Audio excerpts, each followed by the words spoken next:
Transparency ಬೇಕು. ಯಾಕೆ ನಾನು ಇನ್ನ ಪದೇ ಪದೇ ಟ್ರಾನ್ಸ್ಪರೆನ್ಸಿ ಬಗ್ಗೆ ಹೇಳ್ತೀನಿ ಅಂದ್ರೆ, ಎಲ್ಲೋ ಒಂದ್ ಕಡೆ ನಮ್ಮ ಪೊಲಿಟಿಷಿಯನ್ಸ್ ಮೇಲೆ, ನಮ್ಮ ಎಲೆಕ್ಟೆಡ್ ರೆಪ್ರೆಸೆಂಟೇಟಿವ್ ನಾವು ಒಂದು ನಂಬಿಕೆಯನ್ನ ಕಳ್ಕೊಂಡಿದ್ದೀವಿ. ಸೊ ಆ ನಂಬಿಕೆ ಬರಬೇಕು ಅಂದ್ರೆ ನಾನು ಆ ಜಾಗದಲ್ಲಿ ಇದ್ದಾಗ ಆ ಒಂದು ಪೊಸಿಷನ್ ಇಂದ ಟ್ರಾನ್ಸ್ಪರೆಂಟ್ ಆಗಿರ್ಬೇಕು. ಆ ಟ್ರಾನ್ಸ್ಪರೆನ್ಸ್ ಬಂದಾಗ ನಾವು ಎಷ್ಟು ಟ್ರಾನ್ಸ್ಪರೆಂಟ್ ಇದಾವೋ ಅಷ್ಟೇ ನಂಬಿಕೆ ಮತ್ತೆ ಆ ಸಿಸ್ಟಮ್ ನಲ್ಲಿ ಬರುತ್ತೆ. ಡೆಮೋಕ್ರೆಟಿಕ್ ಪ್ರೊಸೆಸ್ ನಲ್ಲಿ ಇವತ್ತು ನಂಬಿಕೆ ಕಳ್ಕೊಂಡ್ರೆ ದೇಶ ಉಳಿಯುತ್ತೆ.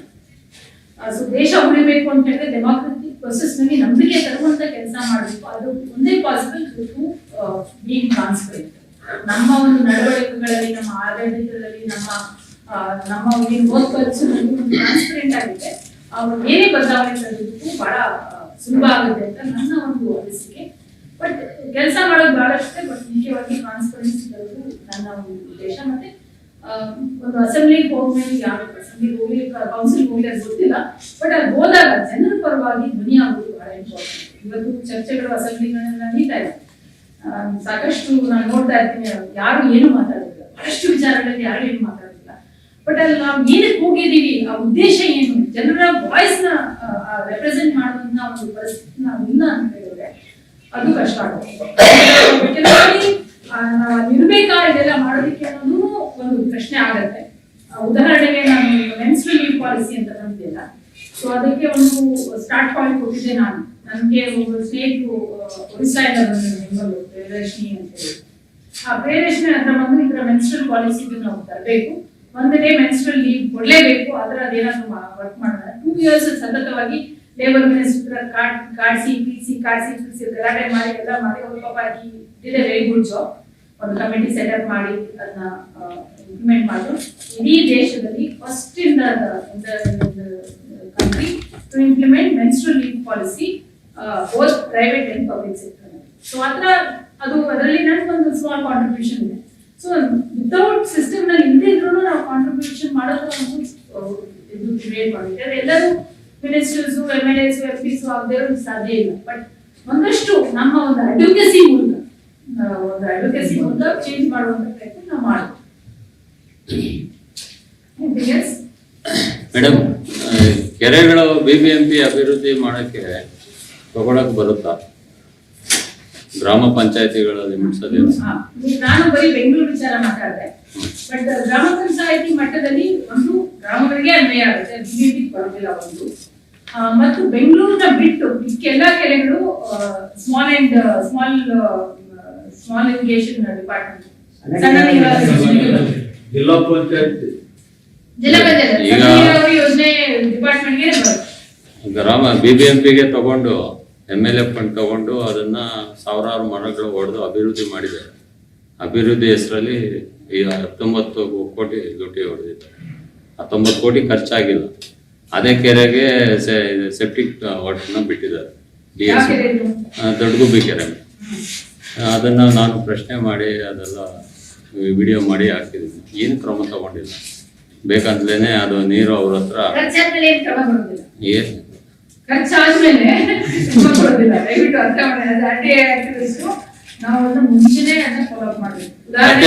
26 ವರ್ಷ ಮುಂಚೆ ತುಂಬಿದ ನೀರ್ನ ಒಂದ್ಸಾರಿ ತುಂಬಿತ್ತು. ಆ ತುಂಬಿದಾಗ ಅಭಿವೃದ್ಧಿ ಹೆಸರಲ್ಲ ತುಂಬಿರೋ ಕೆರೆನ ನೀರೆಲ್ಲ ಪೋಲ್ ಮಾಡ್ಬಿಟ್ರು. ಇವಾಗ ನೀವು ಅದನ್ನ ಪೋಸ್ಟ್ ಮಾರ್ಟಮ್ ಮಾಡಿದ್ರೆ ಏನು ಪ್ರಯೋಜನ ಇಲ್ಲ, ಅದೇನು ಆಗುದಿಲ್ಲ. ಅದಕ್ಕೆ ನಾವು ಪ್ರೊಆಕ್ಟಿವ್ ಆಗಿರ್ಬೇಕು. ಉದಾಹರಣೆಗೆ ನಾನು ಇದೇ ಸಿಮಿಲರ್ ಅಗ್ರ ಕೆರೆ ಮಾಡಿದಾಗ SN ಕೃಷ್ಣ ಟೈಮ್ ನಲ್ಲಿ ಅದನ್ನ ರಿವೈವ್ ಮಾಡಿದ್ರು. ಆಮೇಲೆ ಲೀಸ್ಗೆ ಅಂತ ಯಾಕೋ ಕೊಟ್ಬಿಟ್ಟಿದ್ರು. ಸೊ ಒಂದು ಕೋರ್ಟ್ ಕೇಸ್ ನಮ್ಮ ಸ್ನೇಹಿತರು ಫೈಟ್ ಮಾಡ್ತಿದ್ದೆ. ಅದಕ್ಕೆ ನಾವು ಸಿದ್ದರಾಮಯ್ಯ ಅವರು ಲಾಸ್ಟ್ ಟೈಮ್ CM ಇದ್ದಾಗ ಅಲ್ಲೇ ಕರೆಸಿ ಯಾತ್ರ ಗಬ್ಬು ವಾಸನೆ ಇದೆ ಅಂತ ಸುವೇಜ್ ಪಕ್ಕದಲ್ಲೇ ಒಂದು ಸ್ಟೇಜ್ ಹಾಕಿ ಭಾಷಣ ಮಾಡಿಸ್ತೀವಿ. ಸೊ ಅವಾಗ ಒಂದು 23 ಕೋಟಿ ಅವರು ಸ್ಯಾಂಕ್ಷನ್ ಮಾಡಿದ್ರು. ಅದರಲ್ಲಿ ನಾವು ಆಸ್ ಎ ಕಮಿಟಿ ನಾವು ಇದ್ವಿ. ನಾವೇನು ದುಡ್ಡು ಖರ್ಚು ಮಾಡಿಲ್ಲ, ಸರ್ಕಾರದ ಕಡೆಯಿಂದಾನೇ ಮಾಡಿಸ್ತೀವಿ. ಫಾರೆಸ್ಟ್ ಡಿಪಾರ್ಟ್ಮೆಂಟ್ ಇನ್ವಾಲ್ವ್ ಇತ್ತು, ಆಗ ಲೇಕ್ ಡೆವಲಪ್ಮೆಂಟ್ ಅಥಾರಿಟಿ ಇತ್ತು. ಅವ್ರ ಮೂಲಕ ನಾವು ಎಲ್ಲ ಒಂದು ಎಂಟೈರ್ ಪ್ರೊಸೆಸ್ ನಲ್ಲಿ ನಾವು ನಮ್ಮ ಕಮಿಟಿ ಸಿಟಿಸನ್ ಕಮಿಟಿ ಪಾರ್ಟಿಸಿಪೇಟ್ ಮಾಡ್ತೀವಿ. ಅಂದ್ರೆ DPR ಮಾಡ್ಬೇಕು, ಇಷ್ಟು ಖರ್ಚಾಗುತ್ತೆ, ಇನ್ನಿಷ್ಟು ಖರ್ಚಾಗುತ್ತೆ, ಎಲ್ಲ ಲೇಔಟ್ ಮಾಡ್ಕೊಂಡು 23-25 ಕೋಟಿನೂ ಕೊಟ್ಟಿದ್ರು. ಅದರಲ್ಲಿ ಕೊನೆಗೆ ನಾವು ಬರೀ 17 crores ಸ್ಪೆಂಡ್ ಮಾಡಿ ಮಿಕ್ಕಿದ್ನ ಸರ್ಕಾರಕ್ಕೆ ವಾಪಸ್ ಕಳಿಸ್ತೀವಿ. ನಾವು ಪ್ರೊಆಕ್ಟಿವ್ ಆಗಿ ಕೆಲವು ನಾನು 100% ಅಲ್ಲಿ ಕರಪ್ಷನ್ ಆಗಿಲ್ಲ ಅಂದ್ರೆ ಹೇಳಕ್ಕಾಗಲ್ಲ, ಆಗಿರ್ಬೋದು. ಬಟ್ ಅಟ್ ಲೀಸ್ಟ್ ಪ್ರಾಮಾಣಿಕವಾಗಿ ಒಂದಷ್ಟು ವರ್ಕ್ ನಡೀತು. ಮಿಕ್ಕಿದ್ದು ಎಕ್ಸೆಸ್ ಅಮೌಂಟ್ ಏನಿತ್ತು ಅದು ಸರ್ಕಾರಕ್ಕೆ ವಾಪಸ್ ಹೋಗುವಂತ ಒಂದು ಪ್ರಯತ್ನ ನಾವು ಮಾಡ್ತೀವಿ. ಆದ್ರೆ ನಾವು ಇನ್ವಾಲ್ವ್ ಆಗಿರ್ಬೇಕು. ನಾವು ಎಲ್ಲೋ ಬಂದು ಹಿಂಗ್ ಮಾಡಿದೀವಿ ಅಂತ ಹೇಳಕ್ಕಾಗಲ್ಲ. ಬಟ್ ಅಲ್ಲಿ ಇನ್ವಾಲ್ವ್ ಆದ ಸಿಟಿಸನ್ ಅದೇ ಹೇಳಿದ್ವಿ ನಾವು, ವೋಟರ್ಸ್ ಬಿಟ್ಟು ನಾವು ಸಿಟಿಸನ್ ಆಗಿ ನನ್ ದುಡ್ಡು ಅನ್ನೋ ಒಂದು ಮಟ್ಟಿಗೆ ಬಂದಾಗ ಇನ್ವಾಲ್ವ್ಮೆಂಟ್ ಜಾಸ್ತಿ. ಮತ್ತೆ ಆ ಕೆರೆ ಇದು ಇದೆಯಲ್ಲ ಮೇಡಮ್, ಡಂಪಿಂಗ್ ಸೆಂಟ್ರು ಬೆಳ್ಳಳ್ಳಿದು, ಅದು ಕಸದ್ದು ಎಲ್ಲಾನು ತುಂಬಾ ಕೆಟ್ಟು ವಾಸನೆ ಬರೋಂಥ ನೀರು ಬಂದು ಬೋರ್ವೆಲ್ ಪೊಲ್ಯೂಷನ್ ಕಂಟ್ರೋಲ್ ಬರೀರಿ ಅದು ಬರ್ದಿದೀವಿ. ಅದ್ರ ಬಗ್ಗೆ ಇವರು ಪಟೇಲ್ ಅಂತ ಇದಾರಲ್ಲ ಮೇಡಮ್, ಆಲ್ಮಿತ್ರ ಪಟೇಲ್ ಅನ್ನೋರು, ಅವರು ಡೆಲ್ಲಿ ಮಟ್ಟದಲ್ಲಿ ಸುದ್ದಿ ಮಾಡಿದ್ರು. ಆದ್ರೂ ಏನು ಕ್ರಮ ಆಗಿಲ್ಲ. ಹೌದೌದು, ನಾವು ಹೋಗಿ ಇಲ್ಲ ಅಲ್ಲಿ ಸುಮಾರು ಕಂಪ್ಲೇಂಟ್ ಕೊಟ್ಟಿದ್ದೀವಿ ಮೇಡಮ್. ನಮ್ಮ ಇವರು KRS ಪಾರ್ಟಿನ ನಾವು ಸುಮಾರು ಕಂಪ್ಲೇಂಟ್ ಕೊಟ್ಟಿದ್ದೀವಿ. ಏನು ಅವ್ರೇನು ಆಕ್ಷನ್ ತಗೊಂಡಿಲ್ಲ ಅಲ್ಲಿ ಕಮಿಷನರ್, ಪೊಲ್ಯೂಷನ್ ಬೋರ್ಡ್, ಪೊಲ್ಯೂಷನ್ ಮಾಲಿನ್ಯ ಹೋಗಿದ್ದೀವಿ. ಹೋಗಿದ ತಕ್ಷಣ ಅಷ್ಟಲ್ಲಿ ಹೋಗಿರ್ತೀನಿ. ಸೊ ಹಾಗಾಗಿ ಸತತವಾಗಿ ಹೋಗಿ ಮಾಡಿಸ್ತೇನೆ. ಅಂಡ್ NGT ಇನ್ವಾಲ್ವ್ ಮಾಡ್ಕೊಬೇಕು. ಅಂಡ್ ಪೊಲ್ಯೂಷನ್ ಕಂಟ್ರೋಲ್ ಈಗ ಸ್ವಲ್ಪ ಸ್ಟ್ರಿಕ್ಟ್ ಆಗಿದೆ. ಪೊಲ್ಯೂಷನ್ ಕಂಟ್ರೋಲ್ ಸ್ವಲ್ಪ ಸ್ಟ್ರಿಕ್ಟ್ ಆಗಿದೆ ಕಂಪ್ಯಾರಿಟಿವ್ಲಿ. ಅಂಡ್ ಆಲ್ಸೋ ಈಗ ಒಂದು ಕೆರೆಗಳ ಬಗ್ಗೆ ಸ್ವಲ್ಪ ಜಾಸ್ತಿ ಫೋಕಸ್ ಇದೆ. ಸೊ ಅದೊಂದಷ್ಟು ಫೋಕಸ್ ಮಾಡುವಂತ ಪ್ರಯತ್ನ ಸ್ವಲ್ಪ ಬರೀಬೇಕು. ಸ್ವಲ್ಪ ಮೀಡಿಯಾನಲ್ಲಿ ಎಲ್ಲ ಆಗಿದೆ ಮೇಡಮ್. ಅಲ್ಲಿ ಕೋರೆಗಳನ್ನೆಲ್ಲ ಮುಚ್ಚಿ ತುಂಬಾ ಇದೆಲ್ಲ ಹಾಕಿ ಕಸ ಹಾಕಿ ಕೆಟ್ಟು ವಾಸನೆಗೆ ತುಂಬಾ ಕಾಯಿಲೆ ಎಲ್ಲ 4-5 ಗ್ರಾಮಗಳು ತುಂಬಾ ಕಾಯಿಲೆಗಳು ಬಂದು ಇದಾಗ್ತಾ ಇದೆ. ಮತ್ತೆ ಕುಡಿಯೋ ನೀರು ಶುದ್ಧ ಇಲ್ಲ. ಕಸ ಬೆಂಗಳೂರಿಂದಾನೆ ಬೆಂಗಳೂರು ಕಸ ಅವ್ರನ್ನೇ ನಿಭಾಯಿಸೋದಕ್ಕೆ ಹೇಳ್ತದಲ್ಲ, ಅವ್ರ ಕಸ ಅವರೇ ಮ್ಯಾನೇಜ್ ಮಾಡ್ಬೇಕು. ನನ್ ಕಸ ತಗೊಂಡೋಗಿ ನಮ್ಮ ಹಳ್ಳಿಲಿ ನಾವು ಹೋದಾಗ ಸ್ಟಾಪ್ ಮಾಡಕ್ ಹೋದಾಗೆಲ್ಲ ಗಾಡಿಗಳೆಲ್ಲ ಸ್ಟಾಪ್ ಮಾಡಿದ್ವಿ. ಮತ್ತೆ ಹೋಗಿ ಬಂದ್ಮೇಲೆ ತಿರ್ಗಾ ಅದೇ ಮಾಡ್ತಾರೆ. ನಾವು KCBC ಅದೇ ತರ ಮುಂಚಿಸ್ತೀವಿ. ಎಲ್ಲಿ ಹೋಗ್ಬಾರ್ದು, ನೀವು ನಿಮ್ಮ ಏರಿಯಾದಲ್ಲೇ ಪ್ರೊಸೆಸ್ ಮಾಡಿ ಹೋಗ್ತೀವಿ. ಅದೇ ಹೇಳ್ಬೋದು, ಡಿಸೆಂಟ್ರಲೈಸೇಷನ್ ಇದೆಯಲ್ಲ, ಅಡ್ಮಿನಿಸ್ಟ್ರೇಷನ್ ಬಹಳ ಮುಖ್ಯ. ಅವ್ರವ್ರ ವಾರ್ಡ್ಗಳಲ್ಲಿ ಅವ್ರವ್ರ ಕಸ ಪ್ರೊಸೆಸ್ ಮಾಡ್ಕೊಂಡ್ರೆ ಈ ಸಮಸ್ಯೆ ಬರೋದಿಲ್ಲ. ನೀವು ಟೆಂಡರ್ಗಾಗಿ ದುಡ್ಡಿಗಾಗಿ ದೊಡ್ಡ 800 ಕೋಟಿ 900 ಕೋಟಿ 2000 ಕೋಟಿ ಬಿಲ್ ಮಾಡ್ಕೊಂಡ್ರೆ ಕಷ್ಟ ಆಗುತ್ತೆ. ಸೊ ಇಂಡಿವಿಜುವಲ್ ಅದೇ ಡಿಸೆಂಟ್ರಲೈಸೇಷನ್ ಇಂಪಾರ್ಟೆಂಟ್. ಡಿಸೆಂಟ್ರಲೈಸೇಷನ್ ಮಾಡ್ಕೊಳ್ಳೋದು ಸಿಟಿಸನ್ಸ್ ಎಷ್ಟು ಫೋರ್ಸ್ ಮಾಡ್ತಾರೆ ಅಷ್ಟೇ ಡಿಸೆಂಟ್ರಲೈಸೇಷನ್ ಆಗುತ್ತೆ. ಒಂದು ಗ್ರಾಮ ಮಟ್ಟದಲ್ಲೂ ಆಗುತ್ತೆ, ಒಂದು ವಾರ್ಡ್ ಮಟ್ಟದಲ್ಲೂ ಆಗುತ್ತೆ. ಡಿಸೆಂಟ್ರಲೈಸೇಷನ್ ಇಂದ ನಾವು ಕಸದ ಸಮಸ್ಯೆ ಬಗೆಹರಿಸಲಿಕ್ಕೆ ಸಾಧ್ಯ ಇಲ್ಲ. ನಾನು ಇವಾಗ ಹೇಳಿದ ಸುವೇಜ್ದು ಅದನ್ನ ಅಷ್ಟೇ ಮೆಕನೈಸ್ ಮಾಡೋದು ಬಹಳಷ್ಟು ಅವಕಾಶ ಇದೆ, ಮಾಡ್ತಾ ಇಲ್ಲ. ಬಿಕಾಸ್ ಅದು ನಮ್ಗೆ ಅದು ಅವ್ರ ಬಗ್ಗೆ ಏನ್ ಬರೀ ಇಲ್ಲ. ಅದೇ ಮೇಲ್ವರ್ಗದವರು ಆ ಕೆಲಸ ಮಾಡಿದ್ರೆ ನಮ್ಗೆ ವರಿ ಆಗ್ತಾ ಇದೆ. ಇವ್ರು ಕೆಲವರ್ಗದವರು ಅಂತ ಸೋಪಾಳ್ ಕೆಲವರ್ಗದವರು ಅಂತ ಹೇಳ್ತೀವಲ್ಲ ನಾವು, ಅವ್ರು ಮಾಡೋದಕ್ಕೆ ನಮ್ಗೆ ಅದಷ್ಟು ಹರ್ಟ್ ಆಗೋದಿಲ್ಲ. ಅದೇ ತರ ಕಸದ ಸಮಸ್ಯೆ ಹರ್ಟ್ ಆಗೋದಿಲ್ಲ. ಅದು ಹರ್ಟ್ ಯಾರು, ಇವಾಗ ನಾನು ಆಸ್ ಒಂದು ದೊಡ್ಡ ಕಾಲೋನಿಯಿಂದ ನಾನು ಕಸ ಬಿಸಾಕ್ತೀನಿ, ಅದು ಎಲ್ಲಿ ಹೋಗೋದ್ರಿಂದ ನನ್ಗೆ ಜ್ಞಾನ ಇಲ್ವಲ್ಲ, ಎಲ್ಲಿವರೆಗೂ ನನಗೆ ಆ ಜ್ಞಾನ ಬರೋದಿಲ್ಲ, ನಾನು ಕಂಟಿನ್ಯೂ ಮಾಡ್ತಾ ಇರ್ತೀನಿ. ಸೊ ಇವತ್ತು ನಿಮ್ಮ ಕೆರೆ, ನೆಕ್ಸ್ಟ್ ಇನ್ನೊಂದು ಕೆರೆ, ಬಟ್ ಕೆರೆ ಚೇಂಜ್ ಆಗುತ್ತೆ ಹೊರತು ಪ್ರೊಸೆಸ್ ಚೇಂಜ್ ಆಗಲ್ಲ. ಪ್ರೊಸೆಸ್ ಚೇಂಜ್ ಬಗ್ಗೆ ನಾವು ಒತ್ಕೊಡ್ಬೇಕು. ಅದಕ್ಕೆ ನಾವು ಜನಕ್ಕೆ ದುಡ್ಡು ತಗೊಂಡು ಓಟ್ ಹಾಕ್ತೀವಿ. ಕಾಲರ್ ಇಟ್ಕೊಂಡು ಆಗೋದಿಲ್ಲ. ಕಾಲರ್ ಇಟ್ಕೊಂಡು ಕೇಳಕ್ ಹೋದಾಗ ಏನ್ ಹೇಳ್ತಾರೆ, ನೀನ್ ರೊಕ್ಕ ಕೊಟ್ಟಿದ್ದೀನಿ, ನಿಮ್ಗೆ ಓಟ್ ಹಾಕ್ತೀನಿ, ಸೊಸೈಟಿ ಹಾಕಿಲ್ಲ ಅಂತ ಹೇಳ್ತಾರೆ. ಸಿಟಿಸನ್ಸ್ ಆಗ್ಬೇಕು, ವೋಟರ್ಸ್ ಆಗ್ಬೇಕು. ವೋಟರ್ಸ್ ಆದ್ರೆ ನಾವ್ ಏನು ಕೇಳಲ್ಲ, ಸಿಟಿಸನ್ಸ್ ಆದ್ರೆ ನಾವು ಕೇಳಿ. ಶಾಲೆಗಳಿಗೆ ದರ ಕೊಟ್ಟಿರ್ತಾರಲ್ಲ, ಮೊಮ್ಮಕ್ಕಳು ಹುಡುಗರೆಲ್ಲ ಕೇಳ್ಕೊಂಡು ಅದು ಇದು ಅಂತೇಳಿ ಇದು ಮಾಡ್ತಾರೆ. ಪಾಣಿಗಳು ಯಾರು BO ಯಾರು ಪಾಣಿಗಳಾಗ್ತಾರೆ, ಅದು ಯಾವ ತರ ಸಮಸ್ಯೆ? ಈಗ ಪಾಣಿ ಇವರು ಅಕ್ಕಪಕ್ಕ ಅವ್ರ ಜಮೀನೇ ದನ ಕೊಟ್ಟಿರ್ತಾರೆ, ಅವ್ರೇನ್ ಮಾಡಿರ್ತಾರೆ, ಮೊಮ್ಮಕ್ಕಳೆಲ್ಲ ಅಕ್ವೈರ್ ಮಾಡ್ತಾ ಇರ್ತಾರೆ, ಗಲಾಟೆಗಳಾಗ್ತವೆ. ತಿರ್ಗಾ ಅದನ್ನ ಪಾಣಿ ಪ್ರಶ್ನೆ ಮಾಡಕ್ ಹೋದಾಗ BO ಹೆಸರು ಯಾವ ತರ ಏನು ಇರಲ್ಲ. ನಾವು ನಮಗೆ ಸಂಬಂಧಪಟ್ಟಿದ್ದು ಅಂತ ಹೇಳ್ಬಿಟ್ಟು ನಾವು ಕೋರ್ಟ್ ಹೋಗ್ತೀವಿ, ಅದು ಇದು ಅಂತೇಳಿ ನಾವೇನ ಅನ್ಸಿಲ್ಲ. ಸೊ ಅದು ಹಳೆಯದು ಇರುತ್ತೆ. ಇವಾಗ ದಾನ ಮಾಡೋದನ್ನ ರಿಜಿಸ್ಟ್ರೇಷನ್ ಮಾಡುವಂತ ಪ್ರೊಸೆಸ್ ಇವಾಗ ಸ್ಟಾರ್ಟ್ ಆಗಿದೆ. ಬಟ್ ಹಳೆಯ ವಿಚಾರ ನಾನು ಒಪ್ಕೊಂತೀನಿ, ಯಾಕಂದ್ರೆ ನಮ್ಮ ಗ್ರ್ಯಾಂಡ್ ಫಾದರ್ ದಾನ ಮಾಡಿದ್ದು ತುಂಬಾ ಜನ ನಮ್ಮ ರಿಲೇಟಿವ್ಸ್ ತಗೊಂಡು ಹೋಗಿದ್ದು ನಮಗೂ ಗೊತ್ತಿದೆ ಅದು. ಬಟ್ ಅಪ್ಲೈ ನಾವು ಅದನ್ನ ರಿಜಿಸ್ಟರ್ ಮಾಡ್ಕೊಡ್ತೀವಿ. ಬಟ್ ಅದು ಏನಂದ್ರೆ ಎಲ್ಲಿ ಆತರ ಒಂದು ಪರಿಸ್ಥಿತಿ ಇದೆ, ಅದನ್ನ ರಿಜಿಸ್ಟ್ರೇಷನ್ ಮಾಡಿಸುವಂತ ಜವಾಬ್ದಾರಿ ಆ ಸ್ಕೂಲ್ ಬರ್ತಾರಲ್ಲ ಅವ್ರಿಗೂ ಇರುತ್ತೆ. ಸುಮ್ಮನೆ ರ್ಯಾಂಡಮ್ ಎಲ್ಲ ಕಡೆ ರ್ಯಾಂಡಮ್ ಆಗಿ ತಗೊಳೋದ್ರೆ ಕೆಲವು ಕಡೆ ಇರುತ್ತೆ ಆತರ ಒಂದು ಪರಿಸ್ಥಿತಿ ಇರುತ್ತೆ. ಬಿಕಾಸ್ ಲ್ಯಾಂಡ್ ಬೆಲೆ ಜಾಸ್ತಿ ಆಗ್ತಿಲ್ಲ, ಎಲ್ಲದಕ್ಕೂ ಲ್ಯಾಂಡ್ ಬೇಕು. ಸೊ ಅಕ್ಕಪಕ್ಕ ಎಲ್ಲ ಲ್ಯಾಂಡ್ ನಮಗೆ ಬೇಕು ಅಂತಾರೆ. ಸೊ ಅದು ಕೆಲವು ಕಡೆ ನಡೀಬಹುದು, ಬಟ್ ಅದನ್ನ ರಿಜಿಸ್ಟ್ರೇಷನ್ ಮಾಡಿಸುವಂತ ಪ್ರೊಸೆಸ್ ಮಾಡ್ಬೇಕಾಗುತ್ತೆ. ಬಟ್ ಒಂದು ಪಾಯಿಂಟ್ ಏನಂದ್ರೆ ಹಳೆ ಡಾಕ್ಯುಮೆಂಟ್ಸ್ ಇದು ಹಳೆ ಡಾಕ್ಯುಮೆಂಟ್ಸ್ ಅಲ್ಲಿ ಎಲ್ಲೋ ಒಂದ್ ಕಡೆ ಮೆನ್ಷನ್ ಆಗಿದೆ ದಾನಿಗಳು ಅಂತ ಎಲ್ಲೋ ಒಂದು ಡಾಕ್ಯುಮೆಂಟ್ ಇರುತ್ತೆ. ಬಿಕಾಸ್ ಆ ಒಂದು ಸ್ಕೂಲ್ ಕಟ್ಟೋದಕ್ಕೆ ಅನುಮತಿ ಕೊಟ್ಟಾಗ ಎಲ್ಲೋ ಒಂದ್ ಕಡೆ ಡಾಕ್ಯುಮೆಂಟ್ ಇದೆ, ಅದನ್ನ ತೆಗೆಸ್ಬಿಟ್ಟು ಅದನ್ನ ರಿಜಿಸ್ಟ್ರೇಷನ್ ಮಾಡಿಸುವಂತ ಪ್ರಯತ್ನ ಮಾಡ್ಬೇಕು, ಅಥವಾ ರಿಜಿಸ್ಟ್ರೇಷನ್ ಮಾಡಿಸುವಂತ ಪ್ರಯತ್ನ ಮಾಡ್ಬೇಕು. ಇದರಿಂದ ಮಕ್ಕಳ ಭವಿಷ್ಯಕ್ಕೆ ತೊಂದರೆ ಆಗುತ್ತೆ. ಖಂಡಿತ ಖಂಡಿತ ಈ ತರ ಕೇಸ್ಗಳು ಇರುತ್ತೆ. ಯಾಕಂದ್ರೆ ಹಳೆಯದು ಅದೇ ಅದು ಒಂದು 50 years ಹಿಂದಿದ್ದಾದ್ರೆ ಸಮಸ್ಯೆ ಇರುತ್ತೆ, ಅದಾದ್ಮೇಲೆ ಸ್ವಲ್ಪ ಸಮಸ್ಯೆಗಳು ಕಡಿಮೆ, ಅದಕ್ಕೆ ಹಿಂದಿದ್ದಾದ್ರೆ ಇದೆ, ಖಂಡಿತ ಇದೆ. ಬಟ್ ಎಲ್ಲೋ ಒಂದು ಡಾಕ್ಯುಮೆಂಟ್ ಅಲ್ಲಿ ಇರುತ್ತೆ, ಲಿಖಿತ ರೂಪದಲ್ಲಿ ಡಾಕ್ಯುಮೆಂಟ್ ಅಲ್ಲಿ ಇರುತ್ತೆ, ಈ ತರ ಇವರು ದಾನ ಮಾಡಿರುವಂತಹ ಜಾಗ ಅಂತ ಇರುತ್ತೆ.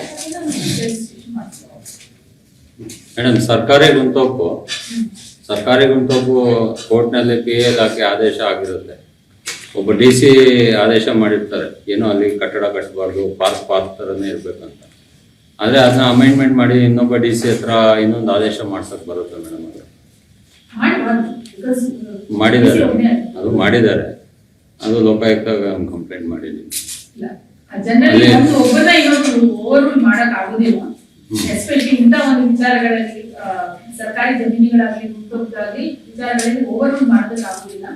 BS ಪಾಟೀಲ್ ಆದೇಶ ಮಾಡಿದ್ದಾರೆ ಆಗಿನ ಜಡ್ಜ್ ಅದೇ ಯಾವ ಬೇಸಿಸ್ ಮೇಲೆ ಅವರು ಅದರ ಹಾಕಿದ್ದಾರೆ ಅಂತ ಒಂದು ನೋಟ್ ಇರುತ್ತಲ್ಲ, ಏನಕ್ಕೆ ಇವ್ರು ಮಾಡಿದ್ದಾರೆ, ಇದನ್ನ ಏನಕ್ಕೆ ಮಾಡಿದ್ರು, ಇದನ್ನ ಏನಕ್ಕೆ ಮಾಡಿದ್ದಾರೆ ಅಂತ ಒಂದು ನೋಟ್ ಇರುತ್ತೆ, ಖಂಡಿತ ಒಂದು ನೋಟ್ ಇರುತ್ತೆ. ಆ ನೋಟ್ ತೆಗೆಸುವಂತ ಕೆಲಸ ಮಾಡ್ಬೇಕು. ಅದೇ ಹೇಳ್ತಲ್ಲ, ಆ ನೋಟ್ಸ್ ಹಾಕಿರ್ತಾರಲ್ಲ ಸರ್ಕಾರದಲ್ಲಿ, ಅದು ಬಹಳ ಮುಖ್ಯ. 3 ಎಕರೆ ಬರೆಯೋದಿಲ್ಲ, ಇದನ್ನೆಲ್ಲ ಆಟೆ ಕಾರ್ಯಕರ್ತರು ಬಂದು ಮತ್ತೆ ಜಲ ಇರ್ತೀರ ಅಂತ ಹೇಳಿ ಬರೆಯೋದಿಲ್ಲ, ಬಟ್ ಎಲ್ಲೋ ಒಂದ್ ಕಡೆ ಇರುತ್ತೆ. 3 ಎಕರೆ 16 ಗುಂಟೆ ಇರೋದು ಮೇಡಮ್. 16 ಗುಂಟೆಯಲ್ಲಿ ಕರೆಕ್ಟಾಗಿ ಕಡೆಗೆ ಹೋಗಿದ್ದಾರೆ, ಕೋಟ್ಯಾಂತರ ರೂಪಾಯಿ ಬಿಡುಗಡೆ ಮಾಡಿದ್ದಾರೆ. ಅದು ಅಮೆಂಡ್ಮೆಂಟ್ ಮಾಡ್ಕೊಂಡ್ ಬಂದಿದ್ದಾರೆ. ಆಕ್ಟಿವ್ ಆಗಿರೋದು ಗಂಡು ಟಿವಿ ಎಲ್ಲ ಕಡೆ ಇರಬೇಕು. ಅದನ್ನ ನಮ್ಮ ಅಕ್ಕಪಕ್ಕ ಇಡೀ ರಾಜ್ಯ ಇಡೀ ನಮ್ಮ ಕಾನೂನಿನಲ್ಲಿ ಇರಬೇಕು ಅಂತ ಹೇಳಿ ಸ್ಟೇ ಮಾಡಿಸಿದೀವಿ. ಆದ್ರೂ ಅದನ್ನ ದುಡ್ಡೆಲ್ಲ ತಿಂದಾಕ್ತಿದ್ದಾರೆ. 1,15,00,000 ತಿಂದಾಕ್ತಿದ್ದಾರೆ. ಗ್ರಾಮ ಪಂಚಾಯತಿ ಬಗ್ಗೆ ಮಾಹಿತಿ ಕೊಡ್ತಾರೆ ಮೇಡಮ್, ಮನೆಗೂ ಕಟ್ಕೊಂಡಿರ್ತಾರೆ, ಅದನ್ನೇನು ಕೊಡಲ್ಲ, ಮತ್ತೆ ಅದನ್ನ ಪ್ರಶ್ನೆ ಮಾಡ್ಲಿಕ್ಕೆ ಅವಕಾಶ ಸಿಗಲ್ಲ. ಲೋಕಾಯುಕ್ತಕ್ಕೆ ಹೋದ್ರೆ ಅದು ಸಂಬಂಧಪಟ್ಟ ವರದಿಗೂ ಕರೆಕ್ಟ್ ಆಗಿರುತ್ತೆ.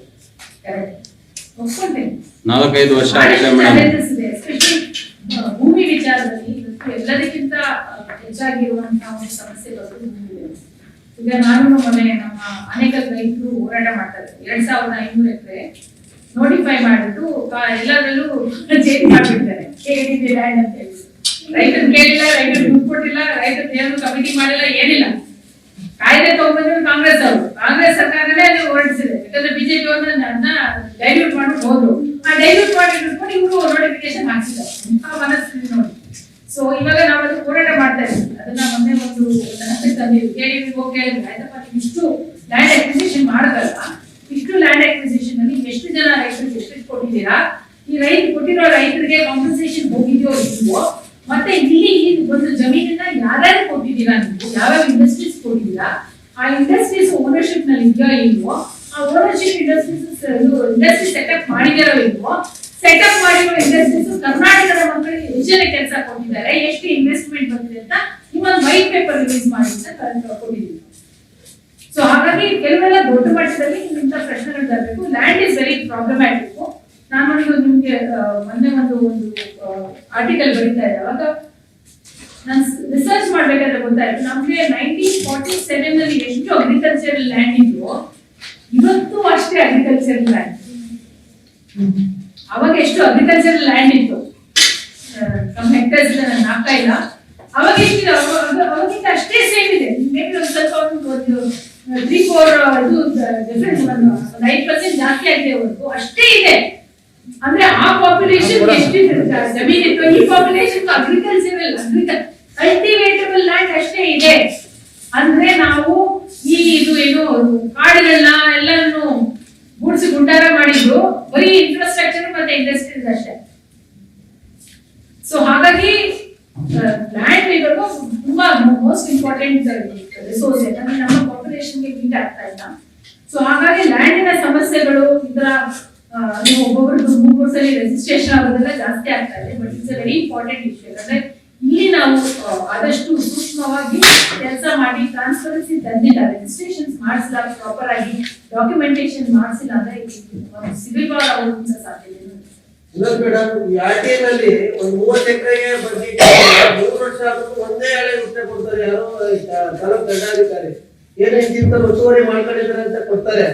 ಆ ಕೆಲಸನೂ ಆಗಿರೋದಿಲ್ಲ. 10 ಮಂದಿ ಕರ್ಕೊಂಡು ಅವ್ರ ಮುಂದೆ ನಿಂತ್ಕೊಳ್ಳಿ. 10 ಮಂದಿ ಕರ್ಕೊಂಡು ಅವ್ರ ಮುಂದೆ ನಿಂತ್ಕೊಳ್ಳಿ. ಏನಿಲ್ಲ ಮೇಡಮ್, 45 ಇಸ್ವಿಲೆ ಬಸವೇಶ್ವರ ದೇವಸ್ಥಾನಕ್ಕೆ ದಾನ ಕೊಡ್ತಾರೆ. ಅಲ್ಲಿಂದ 2015 ತನಕ ಬಸವೇಶ್ವರ ದೇವಸ್ಥಾನ ಅಂತಾನೆ ಬರ್ತಾ ಇರೋದು.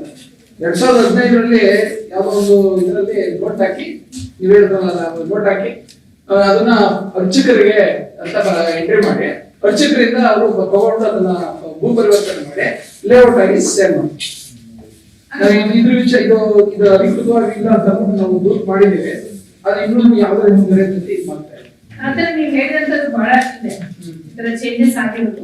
ಬಟ್ ಅದೇ ಶ್ರಮ ಪಟ್ಟು ಒಂದಷ್ಟು ಎಲ್ಲ 100% ಮಾಡಕ್ಕಾಗೋದಿಲ್ಲ. ಅದು ಅಟ್ಲೀಸ್ಟ್ ಒಂದು 30-40% ಆಗುವಷ್ಟು ಸರ್ಕಾರಿ ಜಮೀನು. ನಮ್ಮ ಸ್ನೇಹಿತರು ರವಿ ಅಂತಿದ್ದಾರೆ ಮಧೇಪುರದಲ್ಲಿ, ಅವ್ರು ಎಷ್ಟು ಸರ್ಕಾರಿ ಜಮೀನುಗಳನ್ನ ಉಳಿಸಿದ್ದಾರೆ ಅಂದ್ರೆ ನಿಜವಾಗ್ಲೂ ಆ ಮನುಷ್ಯನ್ಗೆ ಕರ್ನಾಟಕ ರತ್ನ ಕೊಡೋದು.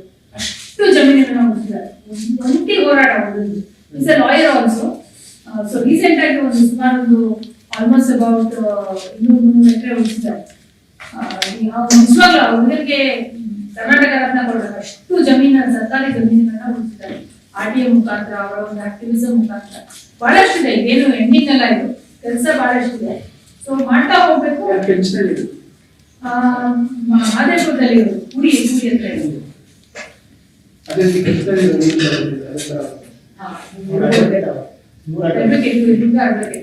ಒಳ್ಳೆ ಕೆಲಸ ಮಾಡ್ತಾ ಇದ್ದಾರೆ. ಸೊ ಇದು ಆನ್ಗೋಯಿಂಗ್. ಇದು ನಮ್ಮನೆಗೆ ನಾವೇ ಪ್ರೇರಣೆ ಹಾಕೊಂಡು ಹೌದಪ್ಪ ಇದು ಮಾಡ್ಬೇಕು ಅಂತ ನಾವು ಮಾಡ್ಬೇಕು. ಇದಕ್ಕೆ ನೀವು ಎಕ್ಸ್ಟರ್ನಲ್ ಯಾರು ಇನ್ಫ್ಲೂಯೆನ್ಸ್ ಮಾಡಕ್ ಹೋಗಲ್ಲ. ಕೆಲವರೆಲ್ಲ ಅವರೇ ಅಪಾಯಿಂಟ್ ಮಾಡ್ಕೊಂಡಿರ್ತಾರೆ, ನಿಮ್ಗೆ ಸಪೋರ್ಟ್ ಮಾಡೋದಿಲ್ಲ. ಅಥವಾ ಯಾವ್ದೋ ಒಂದು ಜಾತಿ ನಮ್ ಜಾತಿ ಹೋಗ್ಬಿಡಪ್ಪ ನೀವು ಅಂತ ಹೇಳೋರು ಇರ್ತಾರೆ. ಆ ಒಂದು ಪರಿಸ್ಥಿತಿ ಇರುತ್ತೆ. ನಮ್ಮ ವಿಜಯವಾಹಿನಿ ನ್ಯೂಸ್ ಚಾನೆಲ್ನಲ್ಲಿ ಪ್ರಮೋಷನ್, ಜಾಹೀರಾತು, ಅಡ್ವರ್ಟೈಸ್ಮೆಂಟ್ ನೀಡಲು ಸಂಪರ್ಕಿಸಿ 9535808456.